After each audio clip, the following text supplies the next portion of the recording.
Hello, my name is Frank Christensen and I'm the coordinator of officials for IFAF in Europe. This is the fourth of 6 training tapes dealing with false starts. Today we're looking at specifically quarterbacks and what it looks like when they commit a false start. These days typically they're in the shotgun, so we'll be looking at the lean back, at the arm chuck, and also talk about the head bob, and deal with how we're going to catch these and talk about the mechanics and the philosophy about who should see this and how we want to handle these situations. But before we get to the game film, let's have a look at the rulebook and the MoFo to see what they have to say on this topic. In the rulebook, we go to Rule 712 dealing with false start. Each of the following is a false start by Team A if it occurs prior to the snap, after the ball is ready for play, and all players are in scrimmage formation. 1. Any movement by one or more players that simulates the start of a play. 2. The snapper moving to another position. And 3. A restricted lineman, according to Rule 227.4, moving his hand or making any quick movement. As for the exceptions, 1. A. It is not a false start if a Team A lineman immediately reacts when threatened by a Team B player in the neutral zone. B. It is not a false start if the snapper takes his hand off the ball, provided this does not simulate the start of a play. And then 4. It is also a false start when an offensive player makes a quick, jerky movement before the snap, included but not limited to A. A lineman moving his foot, shoulder, arm, body, or neck in a quick, jerky motion in any direction. B. The snapper shifting or moving the ball, moving his thumb or fingers, flexing his elbows, jerking his head, or dipping his shoulders or buttocks.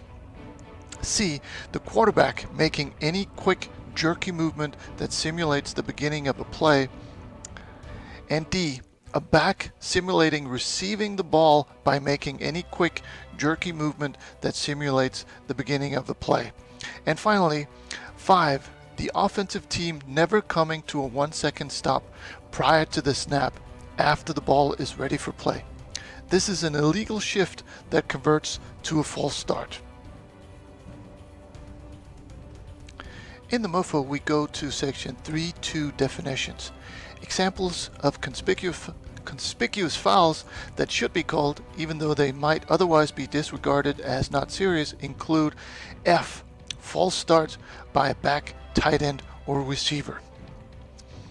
In section 3.3 non-contact fouls, false start says, movement by an offensive player is not a false start unless either 1. He moves one or both feet, 2. It is sudden, or 3. It causes a defensive player to move in reaction. If a running back misses the snap count, makes a sudden movement, and then stops abruptly, it is a false start. If he was generally going into motion, he wouldn't stop.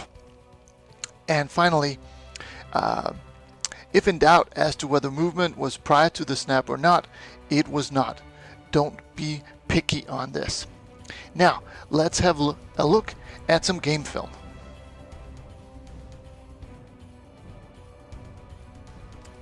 In this first example, we'll see the quarterback commit a false start, and what he does is very typical, especially on pass plays.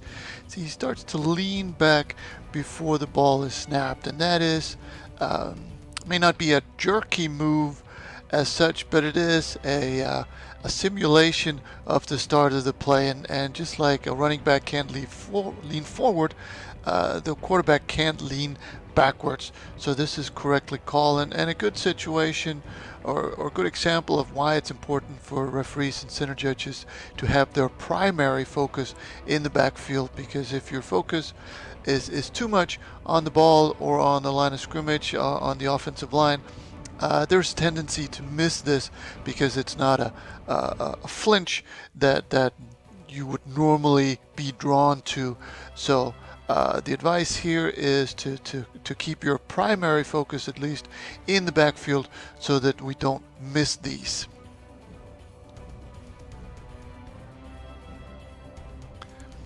There are really three types of typical quarterback false starts. The first one was the lean back that we saw on the previous play.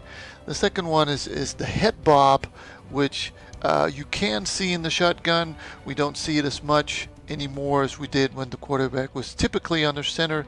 And then there's this last one where in this example it's not quite enough for a flag, but certainly enough for talk to, which is the chucking of the arms, the way he moves them forward as he is saying his cadence.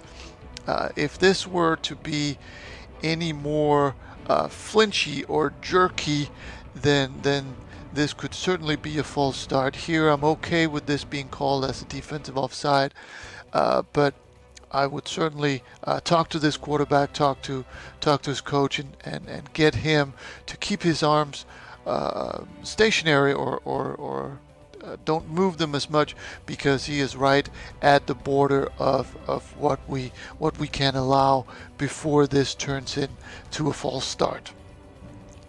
And that was it for this training tape. I hope it made sense, and I hope you found something you can use on the field.